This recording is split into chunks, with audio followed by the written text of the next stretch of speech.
Assalamualaikum warahmatullahi wabarakatuh. Kami dari kelompok 9 akan mempresentasikan tugas pengling yang berjudul Risiko Pengelolaan Akhir Ewaste. Sebelumnya izin memperkenalkan diri, nama saya Aika Rahmat Dafa, NPM 2415031113. Nama saya Shalom Sinaga dengan NPM 2415031130. Jadi yang pertama itu ada penjelasan. Ewaste merupakan limbah elektronik yang mengandung berbagai zat berbahaya seperti logam berat dan senyawa kimia yang beracun.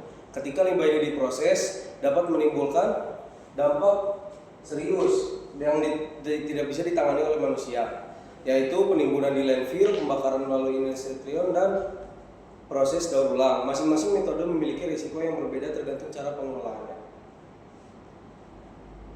Lanjut. Sampah elektronik atau ewaste tidak boleh dibuang atau dibongkar sembarangan karena di dalamnya ada bahan berbahaya yang bisa mencemari lingkungan dan membahayakan kesehatan manusia. Oleh karena itu, ewaste sebaiknya dikumpulkan dan diserahkan langsung ke pengelolaan khusus atau pusat daur ulang resmi agar bisa ditangani dengan aman. Selain itu, beberapa komponen elektronik juga masih mempunyai nilai, jadi bisa dijual atau dimanfaatkan kembali. Lalu ada jenis-jenis pengelolaan ewaste. Yang pertama ada penimbunan di landfill. Sampah elektronik dibuang dan ditimbun di tempat pembuangan akhir. Masalahnya ewaste mengandung bahan berbahaya seperti logam berat. Jadi kalau ditimbun lama-lama zat tersebut bisa meresap ke tanah dan mencemari air. Yang kedua ada daur ulang. Metode ini yang paling dianjurkan karena ewaste dipilah lalu diambil komponen yang masih bisa digunakan atau bahan berharga seperti logam dan aluminium. Lalu yang terakhir ada pembakaran. Membakar sampah elektronik pada suhu tinggi untuk mengurangi volumenya. Cara ini dapat mempercepat pengurangan limbah, tapi risikonya adalah menghasilkan gas beracun dan polusi udara yang berlebihan. Selanjutnya akan dijelaskan oleh teman saya.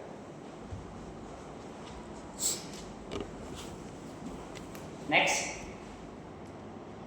Nah, penjelasan dari risiko landfilling itu adalah terutama untuk ewaste cukup besar karena kandungannya itu cukup berbahaya. Nah, kalau ditimbun itu komponen elektronik yang di dalamnya itu bisa merusak dan melepaskan zat racun seperti timbal, seperti merkuri dan kadmium. Nah, zat ini juga bisa meresap menjadi air sehingga mencemari air tanah yang digunakan untuk masyarakat.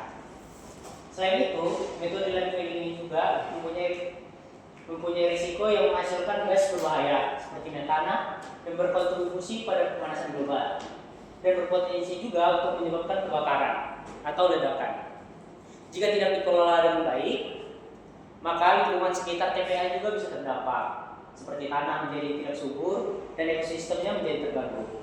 Kalau dari sisi kesehatan, pembakaran zat beracun tersebut bisa menyebabkan berbagai masalah, mulai dari gangguan pernapasan, kerusakan organ, terus hingga risiko penyakit jangka panjang. Oleh karena itu, landfilling untuk ewaste ini dianggap berisiko tinggi dan harus dibatasi atau dilakukan dengan sistem pengamanan khusus. Lanjut.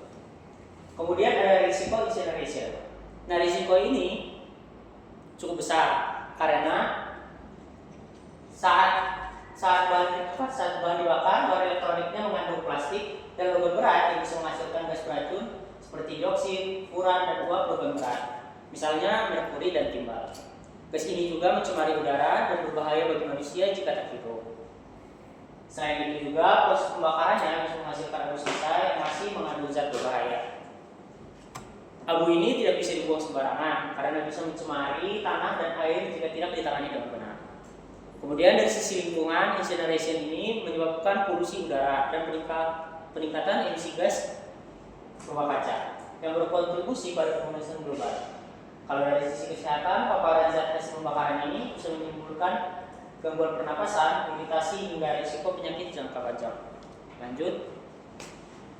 Nah, kalau untuk recycling terkontrol ini adalah metode pengelolaan ewas yang dilakukan secara aman, teratur, dan sesuai standar lingkungan. Artinya, kalau proses daur ulangnya tidak dilakukan sembarangan, tapi melalui tahapan yang jelas seperti pengumpulan, pemilahan, pembongkaran, hingga pengolahan material dengan alat prosedur khusus, maka metode ini pada komponen berbahaya seperti baterai atau bahan yang mengandung logam berat dapat ditangani secara khusus agar tidak mencemari lingkungan.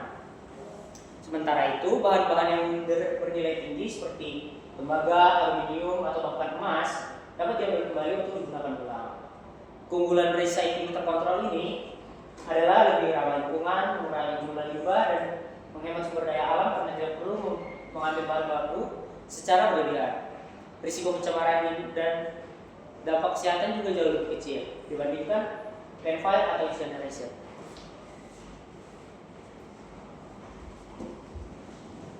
Baik, sekian dari kelompok kami, kurang lebihnya mohon maaf. Wassalamualaikum warahmatullahi wabarakatuh.